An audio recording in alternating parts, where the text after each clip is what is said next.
Hotelling's law. Hotelling's law is an observation in economics that in many markets it is rational for producers to make their products as similar as possible. This is also referred to as the principle of minimum differentiation as well as Hotelling's linear city model. The observation was made by Harold Hotelling, 1895 to 1973, in the article Stability in Competition in Economic Journal in 1929. The opposing phenomenon is product differentiation, which is usually considered to be a business advantage if executed properly. Example. Suppose there are two competing shops located along the length of a street running north and south, with customers spread equally along the street. Both shop owners want their shops to be where they will get most market share of customers.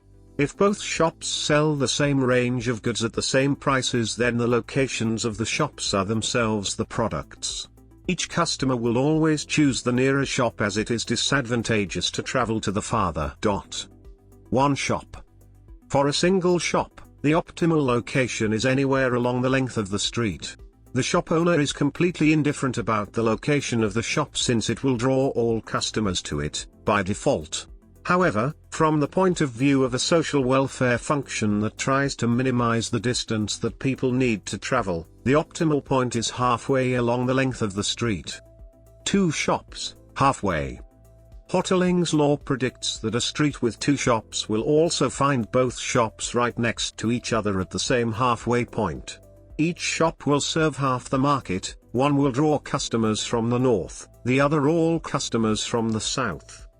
Another example of the law in action is that of two takeaway food pushcarts, one at each end of a beach. If there is an equal distribution of rational consumers along the beach, each pushcart will get half the customers, divided by an invisible line equidistant from the carts. But, each pushcart owner will be tempted to push his cart slightly towards the other, moving the invisible line so that the owner is on the side with more than half the beach. Eventually, the pushcart operators will end up next to each other in the center of the beach. Social optimum. It would be more socially beneficial if the shops separated themselves and moved to 1/4 of the way along the street from each end. Each would still draw half the customers, but customers would, on average, make a shorter journey. However, neither shop would be willing to do this independently, as it would then allow the other to relocate and capture more than half the market. Deviating assumptions. When people along the street, or along the range of possible different product positions, consume more than a minimum number of goods, i.e. have discretionary income, companies can position their products to sections where consumers exist to maximize profit. This will often mean that companies will position themselves in different sections of the street, occupying niche markets.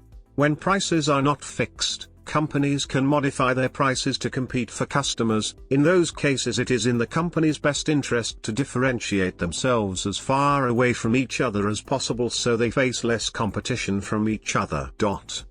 Political science. Especially true in the American two-party system, political parties want to maximize vote allocated to their candidate. Political parties will adjust their platform to comply with the median voter's demand. The comparative midpoints model represents this idea best. Both political parties will get as close to the competing party's platform while preserving its own identity. Application. The street is a metaphor for product differentiation. In the specific case of a street, the stores differentiate themselves from each other by location.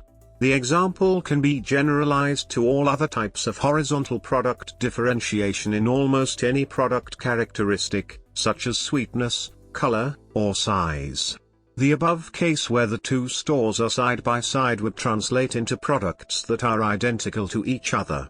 This phenomenon is present in many markets, particularly in those considered to be primarily commodities, and results in less variety for the consumer. An extension of the principle into other environments of rational choice such as election markets can explain the common complaint that, for instance, the presidential candidates of the two largest American political parties are practically the same. The candidates elected during primaries are usually established figures within their own partisan camps.